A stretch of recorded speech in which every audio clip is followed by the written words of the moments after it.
பாஸ்ங்கிற Baskaran part 2 back to the track வராரா நம்ம சந்தானம். ஆமாங்க, ரொம்ப வருஷமாக ஹீரோவாக தொடர்ந்து பண்ணிட்டு இருந்த நம்ம சந்தானம் எப்போ தான் காமெடியாக வருவார்னு பல பேர் ஏங்கிட்டு இருந்த இந்த நிலையில் விக்னேஷ் சிவன் மற்றும் அஜித் இவங்க 2 பேர் சேர்ந்து பண்ணுற இந்த ப்ராஜெக்டில் நானே காமெடியாக பண்ணுறேன்னு சொல்லி அவரே அவர் வாயால் சொல்லிட்டு இருந்தார். ஆனால் அன்ஃபார்ச்சுனேட்டாக அந்த ப்ராஜெக்டும் ட்ராப் அவுட் ஆகிடுச்சு.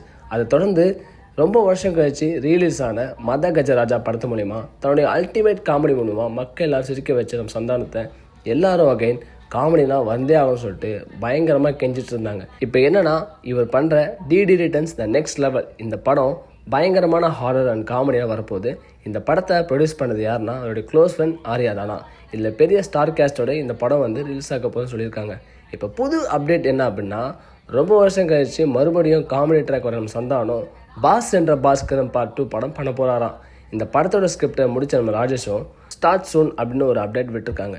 என்ன அப்படின்னா, ராஜேஷ் பண்ண படங்கள் எல்லாமே சந்தானம் இல்லாத படங்கள் எதுவுமே சரியாக போகலை. அதனால் இந்த படத்து மூலயமா ராஜேஷ் கம்பேக் கொடுப்பாரான ஒரு எக்ஸ்பெக்டேஷன் இருக்குது. அது மட்டும் இல்லைங்க, ஆர்யா அண்ட் சந்தானம் சொல்ல வேணும் பயங்கரமான காமெடி காம்போ. ஸோ அதனால் இந்த படம் பாஸ் என்ற பாஸ்கரன் பார்ட் 2க்கு மரண வெயிட்டிங்கில் எல்லாரும் இருக்கிறாங்க.